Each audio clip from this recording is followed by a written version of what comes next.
వార్తలకు స్వాగతం. ముఖ్యాంశాలు. మీరు ఉపేక్షించారు, మేము సంస్కరణలు తెచ్చాం.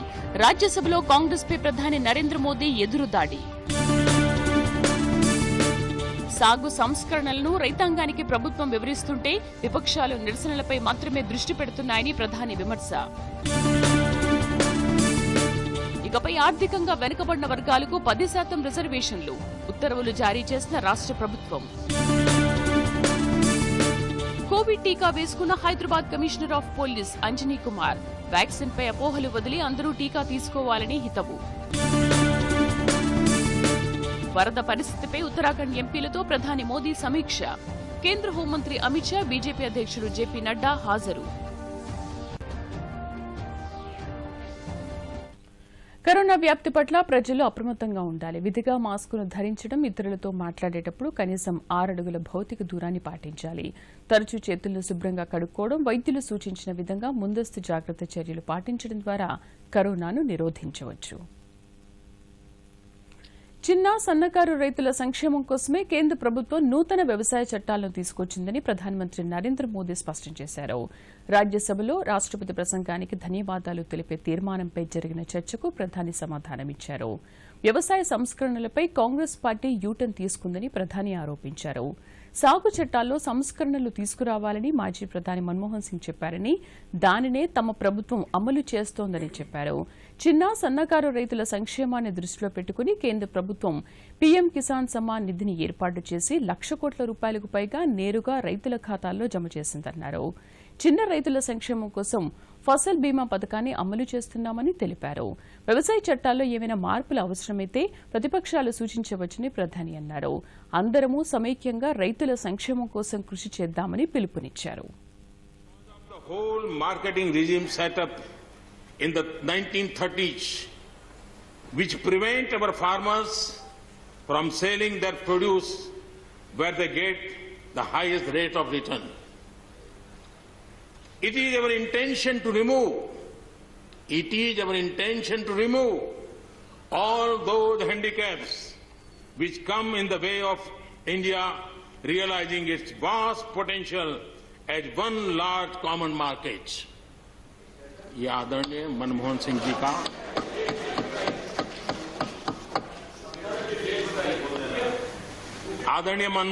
ने किसान को उपज बेचने की आजादी दिलाने, भारत को एक कृषि बाजार दिलाने के संबंध में अपना इरादा व्यक्त किया था और वो काम हम कर रहे हैं. और मुझे आप लोगों को गर्व होना चाहिए कि देखिए, मनमोहन सिंह जी ने कहा था वो मोदी को करना पड़ रहा है. गर्व कीजिए.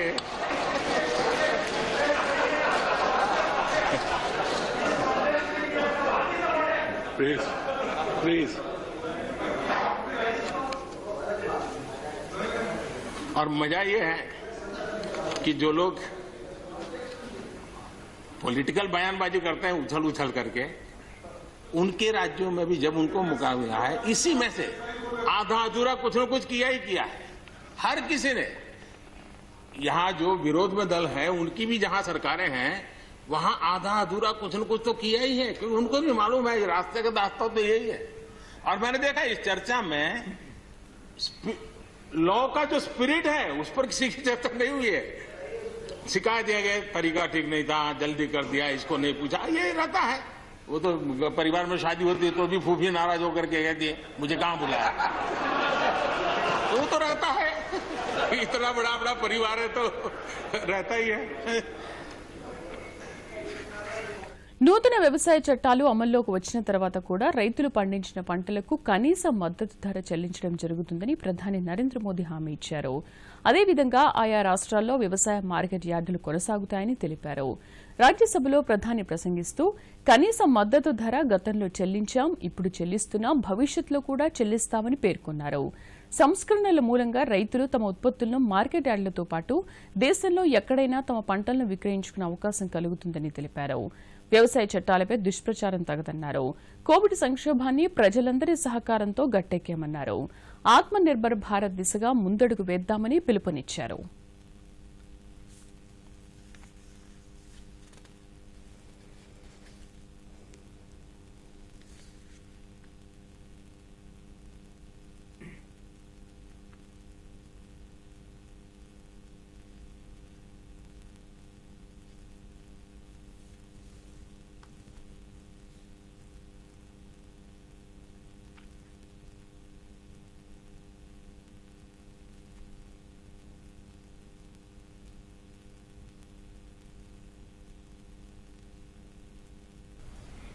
हमारी खेती को खुशहाल बनाने के लिए फैसले लेने का ये समय है। इस समय को हमने गंवा नहीं देना चाहिए। हमें आगे बढ़ना चाहिए, देश को पीछे नहीं ले जाना चाहिए। पक्ष हो, विपक्ष हो, आंदोलनरत साथी हो, इन सुधारों को हमने मौका देना चाहिए और एक बार देखना चाहिए कि इस परिवर्तन से हमें लाभ होता है कि नहीं होता है। मैं विश्वास दिलाता हूं कि मंडियां अधिक आधुनिक बने, अधिक प्रतिस्पर्धी होगी। इस बार बजट में भी उसके लिए हमने प्रावधान किया है। इतना ही नहीं, एमएसपी है, एमएसपी था, एमएसपी रहेगा। इस सदन की पवित्रता समझे हम। कुछ लोग हमारे खास करके पंजाब के, खास करके सिख भाइयों के दिमाग में गलत चीजें भरने में लगे हैं। ये देश हर सिख के लिए गर्व करता है। देश के लिए क्या कुछ नहीं किया इन्होंने। उनका जितना हम आदर करें उतना कम है। गुरुओं की महान परंपरा को, मेरा भाग्य रहा है, मुझे पंजाब की रोटी खाने का अवसर मिला है। मैं जिंदगी में बहुत महत्वपूर्ण वर्ष पंजाब में बिताए, इसलिए मुझे मालूम है। और इसलिए जो भाषा उनके लिए कुछ लोग बोलते हैं, उनको गुमराह करने के जो लोग प्रयास करते हैं, इससे कभी देश का भला नहीं होगा। हम लोग कुछ शब्दों से बड़े परिचित हैं। श्रमजीवी, बुद्धिजीवी, ये सारे शब्दों से परिचित हैं। लेकिन मैं देख रहा हूं कि पिछले कुछ समय से इस देश में एक नई जमात पैदा हुई है, एक नई बिरादरी सामने आई है, और वो है आंदोलनजीवी। ये जमात आप देखोगे, वकीलों का आंदोलन है, वो ना वहां नजर आएंगे। स्टूडेंट का आंदोलन है, वो वहां नजर आएंगे। मजदूर का आंदोलन है, वो वहां नजर आएंगे। कभी पर्दे के पीछे, कभी पर्दे के आगे। एक पूरी टोली है जी, जो आंदोलनजीवी है। वो आंदोलन के बिना जी नहीं सकते हैं और आंदोलन से जीने के लिए रास्ते खोजते रहते हैं। हमें ऐसे लोगों को पहचानना होगा कि वो जो सब जगह पे पहुंच करके और बड़ा आइडियोलॉजिकल स्टैंड दे देते हैं, गुमराह कर देते हैं, नए नए तरीके बता देते हैं। देश आंदोलनजीवी लोगों से बचे, इसके लिए हम सबको ऐसे लोगों को पहचानने की बहुत आवश्यकता है। मैं देख रहा हूं इन दिनों एक नया एफडीआई मैदान में आया है। ये नए एफडीआई से देश को बचाना है। एफडीआई चाहिए, फॉरेन डायरेक्ट इन्वेस्टमेंट, और ये नया एफडीआई है फॉरेन डिस्ट्रक्टिव आइडियोलॉजी। और इसलिए इस एफडीआई से देश को बचाने के लिए हमने और जागरूक रहने की जरूरत है। రాజ్యసభలో జమ్మూ కాశ్మీర్ పునర్వ్యవస్థీకరణ సవరణ బిల్లుకు ఆమోదం లభించింది. National capital of Delhi union territory సవరణ బిల్లును పట్టణాభివృద్ది శాఖ మంత్రి హర్దీప్ సింగ్ పూరి ప్రవేశపెట్టారు. రాజ్యసభ కార్యకలాపాలపై మరిన్ని వివరాలు ఇప్పుడు చూద్దాం. కార్యక్రమాలు సజావుగా కొనసాగాయి. సభ ప్రారంభం కాగానే పశ్చిమ బెంగాల్కు చెందిన సుబ్రకో భక్షి ప్రమాణ స్వీకారం చేశారు. జమ్మూ కాశ్మీర్ కేంద్రపాలిత పునర్వ్యవస్థీకరణ చట్ట సవరణ బిల్లును రాజ్యసభ ఆమోదించింది. బిల్లుపై జరిగిన చర్చలో ప్రతిపక్ష నేత గులాం నబీ ఆజాద్ మాట్లాడుతూ ఐఏఎస్, ఐపీఎస్ అధికారుల నియామకంపై సరళమైన విధానం అవలంబించాలని సూచించారు. तो मेरा माननीय गृह मंत्री जी से पूछना कि अगर स्टेटहुड बनानी है, जो कि बहुत अनिवार्य है, और क्यों अनिवार्य है उसके बारे में मैं आगे बताऊंगा। तो जब पिछले 3 साल से पहले गवर्नर रोल और अब लेफ्टिनेंट गवर्नर जब से यूटी बनी, तो तब से अगर इसी कार्डर से काम चल रहा था, तो अगर आपने स्टेटहुड देनी है कुछ महीनों में, तो जब इतने साल चल रहा था उसी कार्डर से काम, तो इसको आप मर्ज करने की क्या जरूरत? उससे एक बड़ी शंका पैदा होती है कि government of India Jammu Kashmir को परमानेंटली यूनियन टेरिटरी रखना चाहता, और परमानेंटली अगर यूनियन टेरिटरी नहीं रखना चाहता था तो फिर 2-4 महीनों के लिए कार्डर को मर्ज करना और फिर स्टेट बनेगी और फिर उससे बाहर निकालना, तब तक कई ट्रांसफरें इधर की होंगी इधर की होंगी। कोई अरुणाचल प्रदेश से जम्मू कश्मीर आएगा, जम्मू कश्मीर से अरुणाचल जाएगा, गोवा मिजोरम से कोई जम्मू कश्मीर जाएगा, जम्मू कश्मीर से गोवा मिजोरम जाएगा।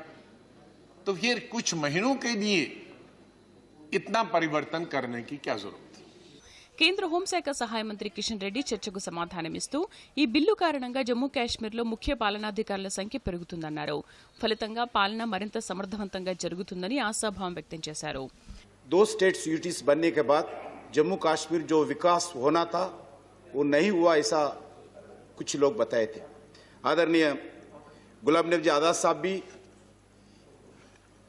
रोड्स के बारे में, वाटर सप्लाई के बारे में, पावर के बारे में, एम्प्लॉयमेंट के बारे में, हेल्थ के बारे में अलग अलग विषय पर ध्यान दिए थे. मैं बताना चाहता हूं, जो 70 साल में जम्मू कश्मीर विकास हुआ है, इस यूटी बनने के बाद अगर कंपेयर किए तो स्पीडी डेवलपमेंट जम्मू कश्मीर में हो रहे हैं. मगर सेंट्रल गवर्नमेंट और जम्मू कश्मीर के यूनियन टेरिटरी के सरकार एक मिलजुल कर विकास के रास्ते पे ले जाने के लिए बहुत कुछ प्रयास कर रहे और भी करने वाले हैं. సభ్యులు అడిగిన ప్రశ్నలకు పర్యావరణ శాఖ మంత్రి ప్రకాష్ జవదేకర్ సమాధానమిస్తూ వాతావరణ కాలుష్య నియంత్రణకు కేంద్ర ప్రభుత్వం అనేక చర్యలు చేపట్టిందన్నారు. सरकार ने हजारों करोड़ रुपए के 40,000 मशीन दिए हैं, लेकिन उसका बहुत ज्यादा उपयोग नहीं हो रहा है. लेकिन मुझे बताना पड़ेगा कि हरियाणा ने इस साल 25% कम किया पराली का जलना और वो प्रदूषण का हिस्सा कम हुआ, लेकिन पंजाब में इस बार 25% बढ़ गया.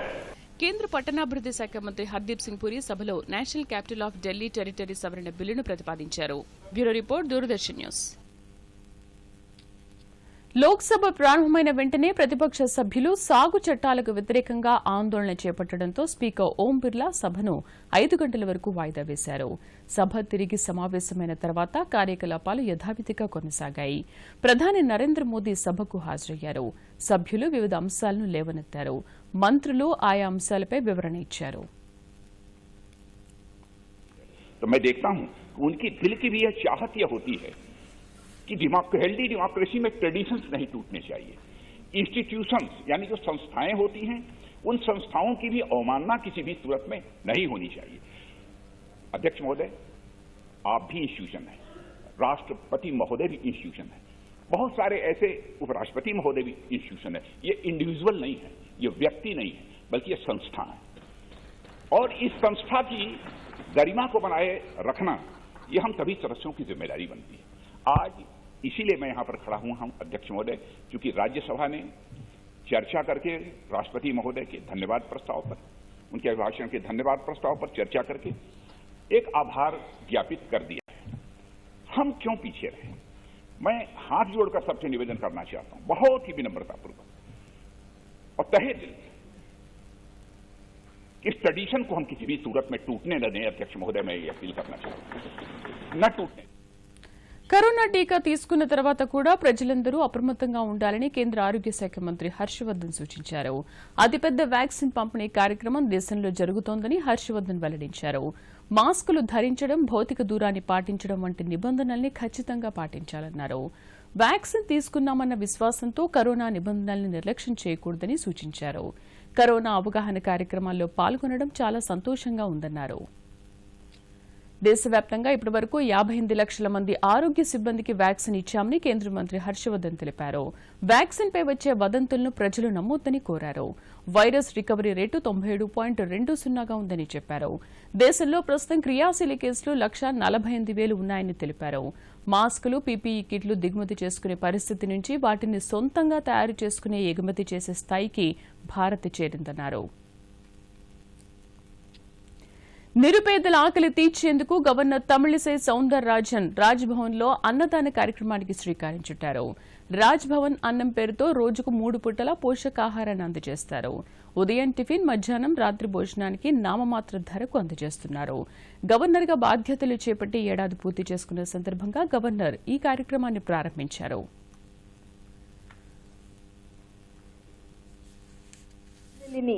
విద్యార్థిని చూడడం చాలా సంతోషంగా, ప్రతి ఒక్కరూ ఆరోగ్యంగా ఉండాలి కాబట్టి అందరూ బ్రేక్ఫాస్ట్ తినాలి. For that we're arranging Raj Bhavan Shri Sathya Sai Baba Seva trust arranging the breakfast programme. First we thought when I went to Rajbhavan school, after the lockdown we thought we have to provide breakfast to the children. I was discussing with my husband Dr. Soundararajan and Secretary Surendra Mohan and our ADCs. So we have to do something to the children. ఈ సందర్భంగా governor మాట్లాడుతూ ప్రతి తల్లి తమ పిల్లల ఎదుగుదలకు పౌష్టికాహారాన్ని అందించాలన్నారు. పిల్లలకు సమతుల్య ఆహారం లభిస్తేనే శారీరకంగా, మానసికంగా దృఢంగా ఎదుగుతారని చెప్పారు. ఉదయం అల్పాహారం తీసుకోవడం వల్ల ఆరోగ్యం బాగుంటుందన్నారు. విద్యార్థులతో కలిసి అల్పాహారం చేశారు.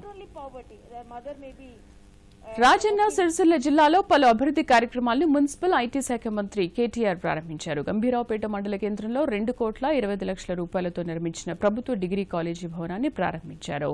కేజీ టు పీజీ వరకు అన్ని తరగతులు ఒకే ఆవరణలో ఉండే విధంగా ఏర్పాటు చేసేందుకు కృషి చేస్తామన్నారు. రాష్ట్ర వ్యాప్తంగా 940 గురుకుల పాఠశాలలు ఏర్పాటు చేశామన్నారు. ఉన్నత విద్యను అభ్యసించే విద్యార్థులకు జ్యోతిబా పూలే అంబేద్కర్ ఓవర్సీస్ కింద ఫీజు రియంబర్స్మెంట్ ఇస్తున్నామని తెలిపారు. రాష్ట్రంలో పరిశ్రమలు నెలకొల్పడానికి వచ్చే వారికి వేగంగా అనుమతులు ఇవ్వడం జరుగుతోందన్నారు. టీఎస్ ఐపాస్ ద్వారా 14 లక్షల మందికి ఉపాధిని కల్పించామన్నారు. ప్రతి ఒక్కరికి స్కిల్, రీస్కిల్, అప్స్కిల్ ఉండాలి. నైపుణ్యం ఉంటేనే ఉద్యోగ అవకాశాలు లభిస్తాయన్నారు. సొంతంగా పరిశ్రమలు పెట్టే వారిని ప్రోత్సహించడానికి ప్రభుత్వం అండగా ఉంటుందని స్పష్టం చేశారు.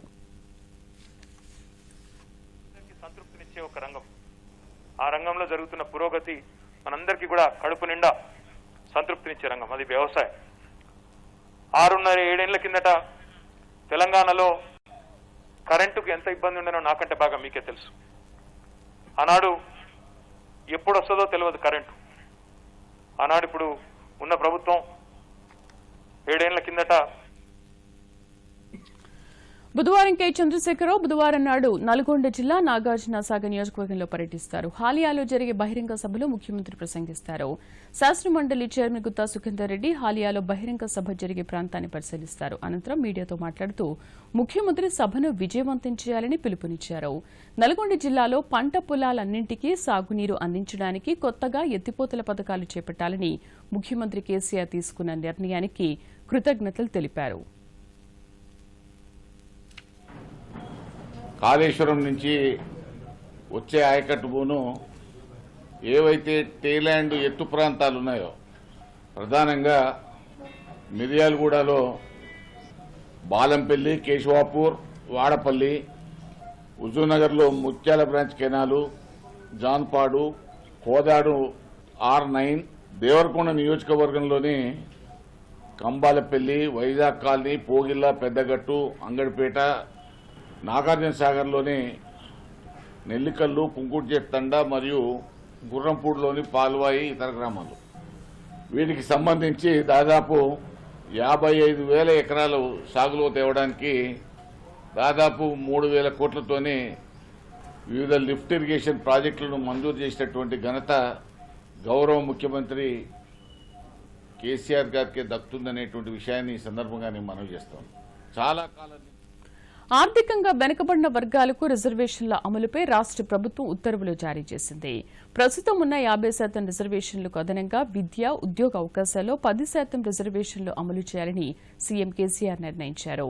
విద్యా సంస్థల్లో ప్రవేశాలు, రాష్ట్ర ప్రభుత్వ ఉద్యోగాల్లో ఈడబ్ల్యూఎస్ రిజర్వేషన్లు అమలు చేస్తామని సీఎస్ సోమేష్ కుమార్ ఉత్తర్వుల్లో పేర్కొన్నారు. రాష్ట్రంలో త్వరలోనే ఉద్యోగ నియామకాలు చేపట్టనున్నట్లు ప్రభుత్వం ప్రకటించింది. ప్రస్తుత తరుణంలో ఎంతో మంది నిరుద్యోగులకు ఈ రిజర్వేషన్లు ప్రయోజనం కలిగిస్తాయని భావిస్తున్నారు. రాష్ట్రంలో రెండో విడత కరోనా వ్యాక్సినేషన్ కార్యక్రమం కొనసాగుతోంది. హైదరాబాద్ పాత బస్తీలోని పేట్ల బడ్జులో ఉన్న నగర పోలీస్ శిక్షణా కేంద్రంలో Hyderabad commissioner of police Anjani Kumar టీకా వేయించుకున్నారు. టీకాపై మంచి స్పందన వస్తోందన్నారు. తనతో పాటు చాలా మంది పోలీస్ అధికారులు వ్యాక్సిన్ తీసుకున్నారని చెప్పారు. పోలీస్ సిబ్బంది తమ దగ్గరలో ఉన్న వ్యాక్సిన్ కేంద్రాల్లో టీకా వేయించుకోవాలని సూచించారు. పోలీస్ ట్రైనింగ్ సెంటర్ పెట్లా బుర్జ్లో second day of corona vaccination programme జరుగుతుంది. టర్న్ ప్రకారం ఈరోజు నా పేరు కూడా వచ్చింది and I have also taken the vaccination. నాతోటి పాటు ఈరోజు చాలా మంది సీనియర్ ఆఫీసర్స్ కూడా,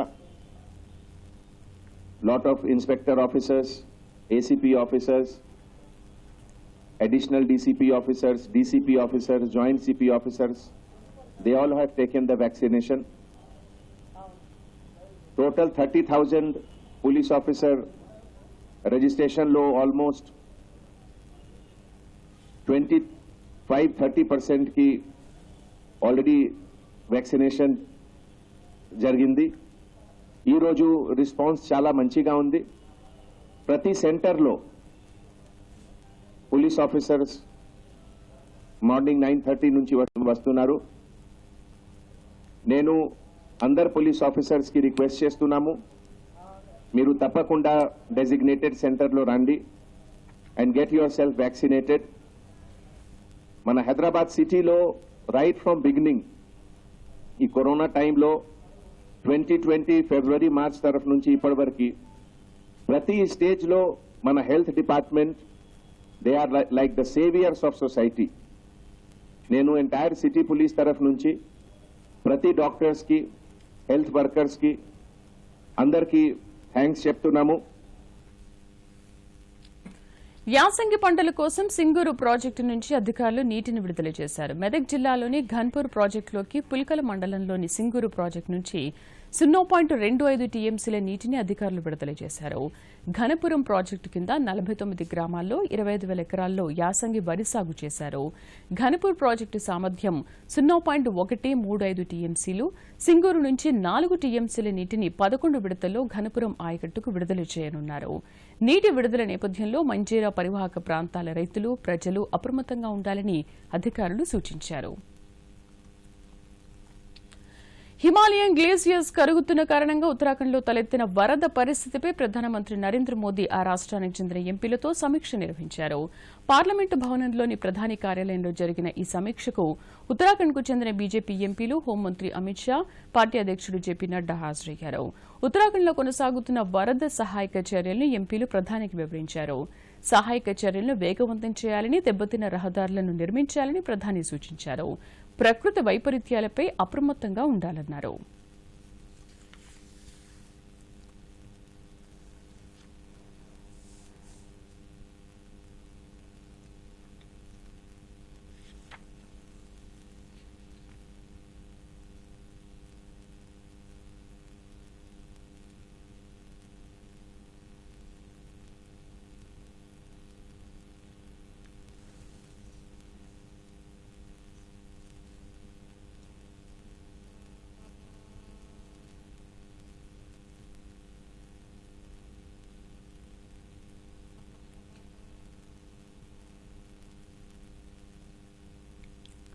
జమ్మూ కాశ్మీర్ సరిహద్దులో పాకిస్తాన్ కాల్పుల విరమణ ఒప్పందానికి తూట్లు పడవడంపై రాజ్యసభలో ప్రశ్నోత్తరాల సమయంలో చర్చకు వచ్చింది. గత 3 ఏళ్లుగా పాకిస్తాన్ కవ్వింపు చర్యలు పెరగడం వల్ల కాల్పుల్లో అనేక మంది పౌరులు ప్రాణాలు కోల్పోతున్నారని కాంగ్రెస్ సభ్యుడు గులాం నబీ ఆజాద్ ఆవేదన వ్యక్తం చేశారు. కాల్పుల్లో ప్రాణాలు కోల్పోయిన వారి కుటుంబాలకు పరిహారం చెల్లించాలని డిమాండ్ చేశారు. ఈ ప్రశ్నలకు రక్షణ మంత్రి రాజ్నాథ్ సింగ్ సమాధానమిస్తూ సరిహద్దుల్లో పాక్ కవ్వింపు చర్యలను తిప్పికొట్టేందుకు అనేక చర్యలు చేపట్టినట్లు తెలిపారు. సరిహద్దు గ్రామాల ప్రజలను ఇప్పటికే సురక్షిత ప్రాంతాలకు తరలించామన్నారు. కాల్పుల్లో చనిపోయిన వారి కుటుంబాలకు అందించే ఎక్స్గ్రేషియా పెంచామన్నారు. जी को इस बात की जानकारी हो कि सिविलियंस जब मारे जाते हैं तो उनका कंपनसेशन स्टेट गवर्नमेंट के द्वारा दिया जाता है. सेंट्रल गवर्नमेंट उसका कंपनसेशन लेकिन स्टेट गवर्नमेंट के द्वारा दिया जाता है. यही परंपरा जो है पहले से चली आ रही है. लेकिन मैं सभापति महोदय, सदन को यह भी बताना चाहता हूं कि जब मैं पिछली बार मैं होम मिनिस्टर था, कंपनसेशन का अमाउंट पहले बहुत ही कम था। माने पहले 3 यदि जानवर मारे जाते थे तभी केवल कंपनसेशन मिलता था, लेकिन मैंने बढ़ाकर कर दिया कि चाहे जितने भी जानवर मारे जाएंगे वह कंपनसेशन सभी को मिलेगा, और कंपनसेशन का अमाउंट भी हमने बढ़ा दिया था। और बंकर्स भी बड़ी संख्या में बनाए जा रहे हैं, काफी बन चुके हैं। जहां तक मेरी जानकारी है कि अब 14,000 से अधिक का टारगेट उस समय का था, उसमें काफी बंकर्स बन चुके हैं।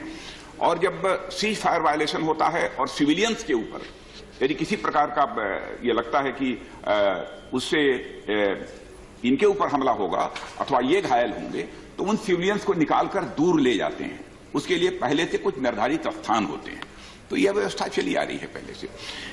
तो एक बात और जो आपने पूछी कि हमारे समय सीज फायर वायलेशन कम होते थे, आपके समय सीज फायर वायलेशन ये अधिक क्यों हो रहे हैं? सीज फायर वायलेशन जो होते हैं वो कुछ पाकिस्तान से घटनाएं यहां कराना चाहता है, पठानकोट की, नगरोटा की, उरी की, संजवान की, पुलवामा की, यह सब सारे अटैक जब भी होते हैं भारत में, तब जो है सीज फायर वायलेशन का सिलसिला भी वहां पर पाकिस्तान ये बढ़ा देता है। और ऐसा नहीं है, आपके बाद भी 2003 में जब पाकिस्तान ने पहले एक तरफा घोषित किया कि हम सीज फायर वायलेशन हम नहीं होने देना चाहते, हम शांति करेंगे, परवेज मुशर्रफ साहब थे, तो उसके बाद लगातार अब 2011 से हमारे पास आंकड़ा है 51 रहा, फिर बढ़ के 93 हो गया, 199 हो गया, मैंने उसके बाद लगातार ये बढ़ता ही गया, कम नहीं हुआ है। हाँ, इस बार मैं मानता हूं कि 2020 में 4,649 सीज फायर वायलेशन हुए हैं। तो इतनी बात तो स्वीकार की जानी चाहिए कि हमारी आर्मी और हमारी सिक्योरिटी फोर्सेज पूरी तरह से अलर्ट हैं और हर तरीके से पाकिस्तान के द्वारा जो नापाक हरकतें की जा रही हैं उसका मुंहतोड़ जवाब दे रहे हैं। ముఖ్యాంశాలతో వార్తలు ముగిద్దాం. నమస్కారం. దూరదర్శన్ యాదగిరి వార్తల్ని ఇప్పుడు సోషల్ మీడియాలో కూడా చూడొచ్చు. యూట్యూబ్ అయితే డిడి న్యూస్ తెలంగాణ, ట్విట్టర్ వేదిక అయితే DD news Telangana @DD Yadagiri news, Facebook అయితే డిడి న్యూస్ తెలంగాణ. లైక్ చేయండి, షేర్ చేయండి, సబ్స్క్రైబ్ చేయండి. మీరు ఉపేక్షించారు, మేము సంస్కరణలు తెచ్చాం. రాజ్యసభలో కాంగ్రెస్ పై ప్రధాని నరేంద్ర మోదీ ఎదురుదాడి. సాగు సంస్కరణలను రైతాంగానికి ప్రభుత్వం వివరిస్తుంటే విపక్షాలు నిరసనలపై మాత్రమే దృష్టి పెడుతున్నాయని ప్రధాని విమర్శ. ఇకపై ఆర్థికంగా వెనుకబడిన వర్గాలకు 10% రిజర్వేషన్లు, ఉత్తర్వులు జారీ చేసిన రాష్ట్ర ప్రభుత్వం. కోవిడ్ టీకా వేసుకున్న Hyderabad commissioner of police Anjani Kumar vaccine పై అపోహలు వదిలి అందరూ టీకా తీసుకోవాలని హితవు. వరద పరిస్థితిపై ఉత్తరాఖండ్ ఎంపీలతో ప్రధాని మోదీ సమీక్ష. కేంద్ర హోంమంత్రి అమిత్ షా, బీజేపీ అధ్యక్షుడు జేపీ నడ్డా హాజరు.